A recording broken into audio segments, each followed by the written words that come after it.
So now it's the end of April, and quick catch up on the deciduous trees. This is the Acer. I haven't filmed it as it was coming out, but it's now coming out and developing up here.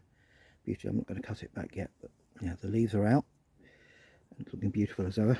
And this moss has developed outdoors. This just shows I've tried to cultivate moss on this and on others, but this is the only one that's been outside all winter. Got a beautiful bed of moss going up the trunk, and I'm leaving this for now.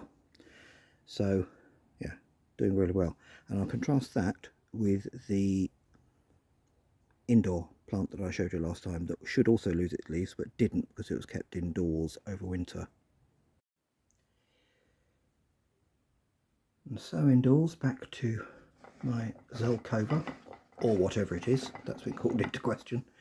So you recall this is the one that had the very old looking leaves. I can get the focus in there. Leaves that look quite old and aged but stayed throughout winter. But now we are on to the growing season. There are new leaves coming out at the end, and a few of these are dropping off, but by no means all of them. So they've aged and would have fallen off. So one wonders if they had, well, I've kept it indoors, but if those had fallen off, would they have been replaced as well? Got entirely new branches. This is post trim. I've already given this a trim. I didn't film that at the time. So yeah, so these aged leaves that you think would have fallen off if it had been outdoors have aged, and then the new growth is coming on the end of those branches. I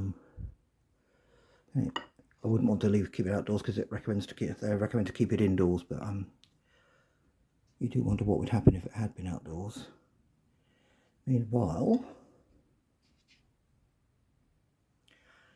here is the trusty Chinese Sweet Plum, my third one, which on a diet of rainwater throughout winter has continued to thrive.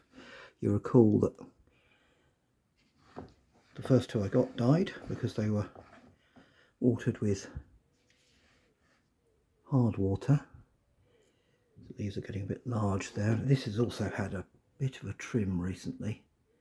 A lot of a trim actually. I let it grow out for a little bit until I knew it was healthy, but the leaves do start to become large as soon as they get the opportunity. So I'm trying to take it back to the smaller leaves, but it is wanting to grow, which is good. It's a good sign.